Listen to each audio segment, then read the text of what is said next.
My name is Jacqueline Shipe. I'm the Chief Executive Officer of Global Ties Alabama and the co-creator with Abigail Long of WeLead Caribbean.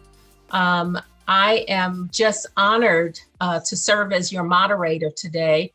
I thrive off of meeting women leaders, and women change agents. And when I read your bios, I got so excited and actually got on the call like an hour early, which is not normally what I do, but I was so excited. I run a charitable organization, and I think this is where my political journey started, with me doing a lot of charity work in different communities across Dominica. Basically, when I got the call, I thought, I have to do this. I really decided to join you in this panel discussion because I truly believe that we need more communities of women, more women-led organizations like WeLead Caribbean to reach out and to help empower women in our region, especially those who strive to become leaders. We tend to see women hold back because they are afraid of being criticized, especially when you're looking to enter into the political arena. And this is why when I got the call, I said, okay, I couldn't turn it down. In case any other aspiring politicians are looking to get into the boxing ring, if I can be of any inspiration to them, then by all means, I will. I'm new to this. I've been the parliamentary representative for not even a year, and I wasn't involved in politics at all. So this is all brand new to me. I call myself a newbie.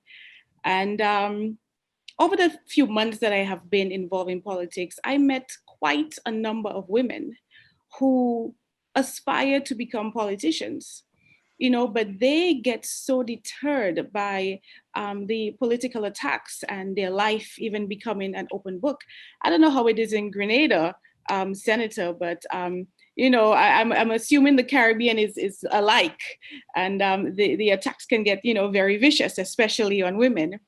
And in my case, I am a young mother. My children were 3 and 5 at the time when I decided to get involved in politics. I am also the wife of the Prime Minister, who was also trying to secure his 5th term as the leader. And this would have made history in the Caribbean, which it did at the time. That was last year, 2019. And here I am, a first-time politician, contesting an opposition seat. And it wasn't just any opposition seat. It was a seat which was never won by the sitting government. And it was the most coveted seat of the opposition because it was the capital city. And so my journey, I would say, was bittersweet. The attacks were vicious, but when you have to fight for it, then your victory is super sweet, and it's all worth it in the end. And I mean, through it all, you really have to remember your purpose. This is why I always say becoming a politician, it is a calling. It is a vocation. Because when things get overwhelming, and it will, you have to be able to retreat, exhale, and really remind yourself of why you are here and what your mission is. It's really a pleasure to be on this panel. You got the name correct, so it is sincere. I've gotten all sorts of pronunciations, but you did well. You got it right. Thank you. I serve as a senator, an opposition senator in the Grenada Houses of Parliament. Like Mrs. Skerrit, I'm kind of a newbie to the frontline politics. I decided when I got the invitation to be a panelist for this conference, I reflected a bit, and I said, disrupt her. That's so appropriate for the journey that I have been having as a woman. You know, you have your life planned out, and as you would have alluded, conversation before the official start, we have so many portfolios that we hold. For instance, I teach. I'm an administrative person at the university. I'm a mother. I'm a wife. I have social activities that I not lead necessarily, but I play a role in. And as a woman, we have so many things going on. So when I saw Disrupt Her, I say, wow, that's really an interesting title to have for a conference, because this is exactly what it is. We plan our lives out, and then something happens and it disrupts her. So this is what happened to me. I was approached and asked to serve as a senator. Um, it took me a while because I was invited to a meeting. I said, okay, well, my hands are filled. I'll get to that just now. And then the person persisted. And I say, okay, you know what? Let me go in there and hear what this meeting is all about, because they didn't say upfront what it is. And I went in and I listened and I asked the question, why me? Because that means politics. And I'm saying this because this is usually the attitude that many women have when it comes to politics. Why me? And in Grenada, we have a local saying, we say, we're inviting you to some political activity or to be involved. We say, me, Papa. It's in our local vernacular, so we kind of step back a bit, and we're a bit, not too comfortable in going out there, as Mrs. Skerrit would have indicated. The attacks comes, people, your life basically is an open book. Yes. But interestingly, my life has always been an open book. So when it came to, stepping forward as a senator, I had no problems whatsoever with it. It did take me a while. I prayed, I consulted with, because politics is not just a one person's decision. It's a family decision. It's a community decision. Your life comes under scrutiny, and not just yours, but your family members and everybody else that you're associated with. So it took me a couple of months. I reflected, I prayed, I say, you know what?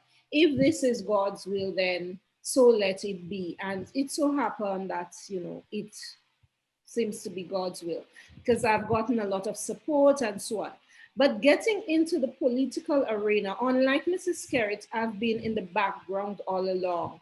Based on my bio, you would have seen that I do the youth parliament training for the young aspiring politicians. So while I was there telling them, you can do this and you need to get into this, and we have need for young people to come in, and we need more ladies to get in. And after I did a session one day, I stepped back and I said, I like to reflect. I said, but you're telling them this and you're not involved.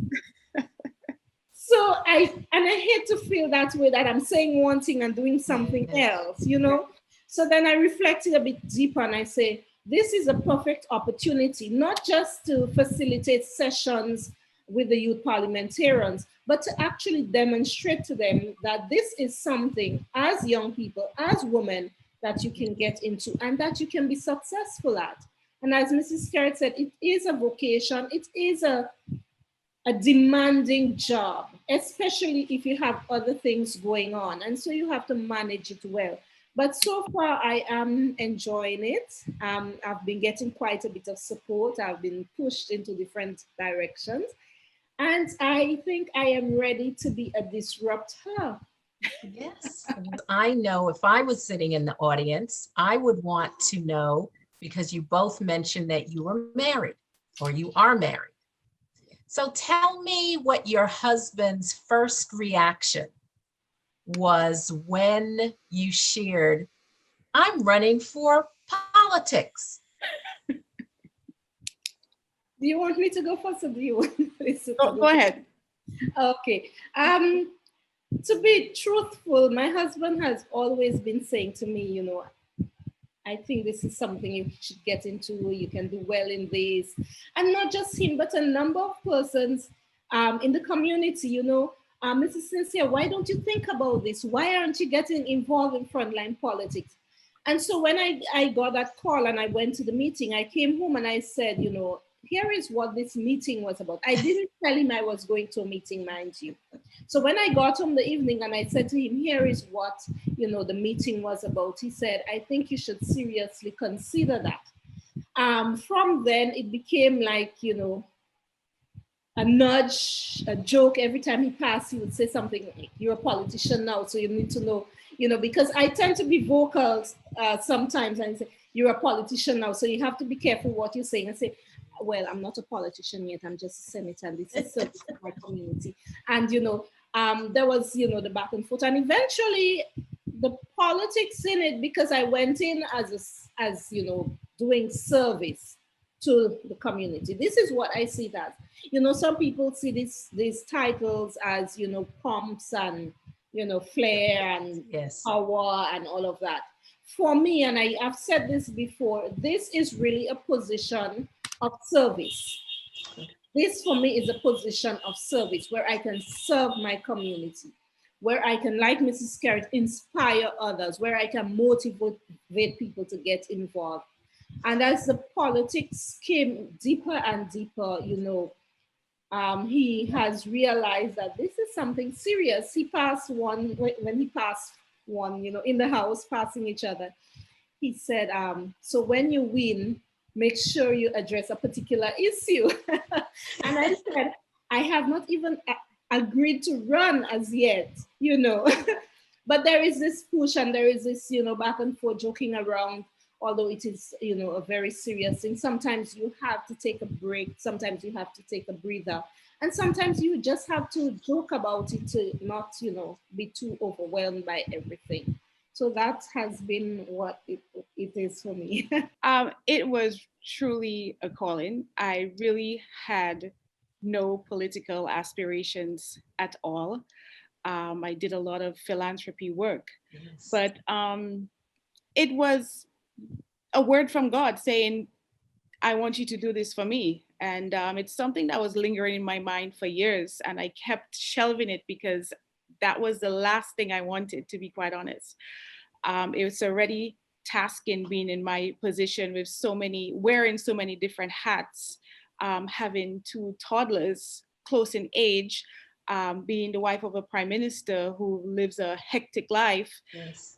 Business. I mean, I have my hands in a lot of things. Yes. And so I just kept shelving the idea until it came closer to the time when we had to pick candidates. And I found the most candidates for my constituency to do the interviews for them to get picked. And the polls were not in their favor. And, you know, I remember then the people started asking for me because I already had a relationship with them. I had assisted quite a bit of people through my foundation. And I kept saying no, and my husband was not in favor either, because he said this is too much for such a young family with small children. And I remember clearly they interviewed quite a bit of people, and I found one last candidate, and he came in, and I'm listening to his interview because I'm on the other side, because they said, okay, well, if this falls through, then you have to be the candidate. And I'm there taking my professional pictures, and I'm listening to him doing his interview for the position. And this was like 2 days before the official launching of all the candidates. In fact, my constituency was the one where we was undecided. We didn't have a candidate. And so 2 days before, it fell on my plate, and they said, well, you got to do it. And I said, well, I already know that. I was asked to do so. And then my husband said, okay, fine, let's do it. Let's give it a shot. And that's really how I ended up being there.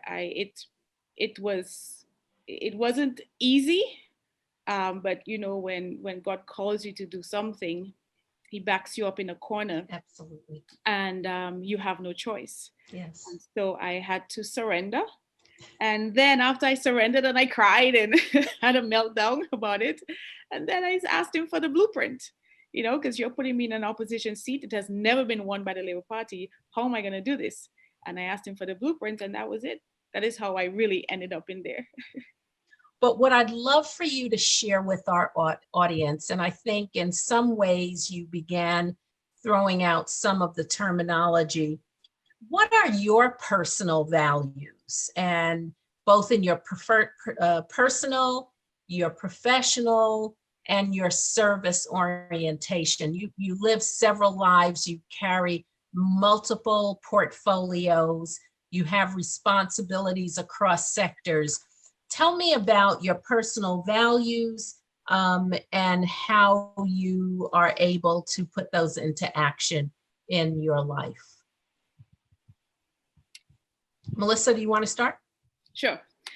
You know, I'm naturally compassionate, I would say, specifically to the plight of the less fortunate. And this is one of the reasons why I'm heavily involved in philanthropy work, because I do believe that if God has placed you in a position to help, then you are obligated to do so. And so I've always been committed, and I still am, to the cause of bettering the lives of the people. And so, you know, my mission as a parliamentarian is twofold. In light of the world and what is happening and how life has changed in a split second with COVID and all what we have to deal with in the Caribbean, you know, I'm really focused on, you know, the social well-being of my people, ensuring that the basics of life is not as compromised. I am committed to developing within my portfolio of developing the city as I go along for my tenure. But really my mission is to help transform the lives of the people. I have always been a fighter of poverty, of those around me.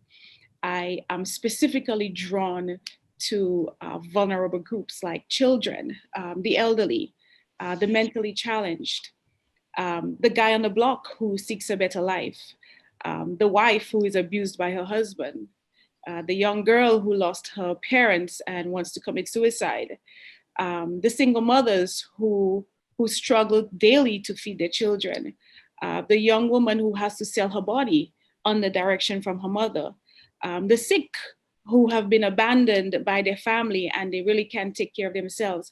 I mean, these are everyday stories. And in a nutshell, I believe that my personality traits, who I am and what I believe, it meshes so well because I am so passionate about, you know, bettering the lives of others. In a nutshell, I solve people's problems daily. And I will, this is my mission. This is what I was set out to do. And this is what I will continue to do to the best of my ability in my tenure here. You both think of a defining moment where the powerful woman politician's leadership has already been called into action for you. So think of a moment that you've already experienced, even as newbies, that requires you to demonstrate your power as a political leader. Tessa, why don't we start with you? Okay, thanks again for the question. I've had a series of mini ones, and then I have had just, you know, one. Being new, I haven't had that type of full exposure as yet. But I visited an educational institution in Grenada, and I went to, you know, have a conversation with some friends. And while talking to them, a young teacher came up to me and she said, you know what? I told a friend the other day, I want to be just like you. And I said to her, but why would you even say that? These were my exact words. And she said, because here you are doing all of these things and doing it so well. but she's seeing the front side of it. She's not seeing all of the the demands and all of that at the back. So that while it may not necessarily be a political issue that we were dealing with, just the fact that I'm able to inspire her to that level, to want to get involved, to want to aspire for certain things, I found that to be a very a good strong point for me. In addition to that, I've been invited for so many things, having gotten this position.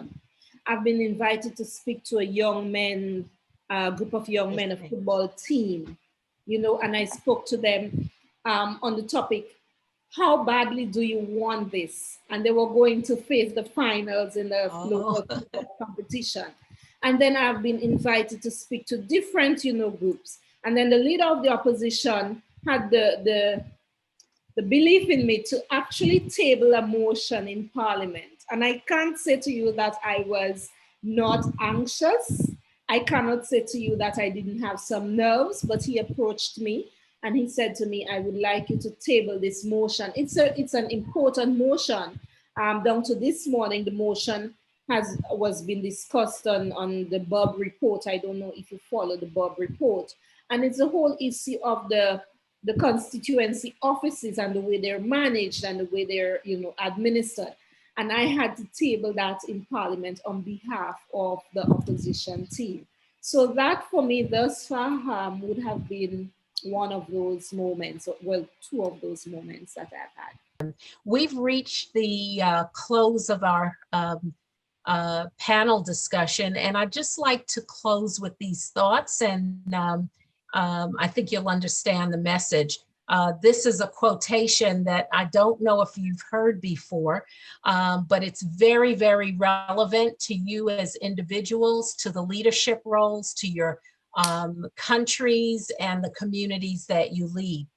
Our deepest fear is not that we are inadequate. Our deepest fear is that we are powerful beyond measure. It is our light, not our darkness, that most frightens us. We ask ourselves, who am I to be brilliant, gorgeous, talented, fabulous? Actually, who are you not to be? You are a child of God. Your playing small doesn't serve the world. There's nothing enlightened about shrinking so that other people won't feel insecure around you. We are all meant to shine as children do. We were born to make manifest the glory of God that is within us. It's not just in people, it's not just in some of us, it's in everyone. And as we let our own light shine, we unconsciously give other people permission to do the same. As we're liberated from our own fear, our presence automatically liberates others. Ladies, join me in our collective voice on Disrupt Her. Would you just close with stating Disrupt Her, because you are living the theme of our conference. Disrupt her. Disrupt her. Disrupt her. Thank you, ladies, so much. I look forward to seeing you at the conference, and thank you for taking the time for this panel, which I know will make a difference in the lives of so many. Have a great afternoon.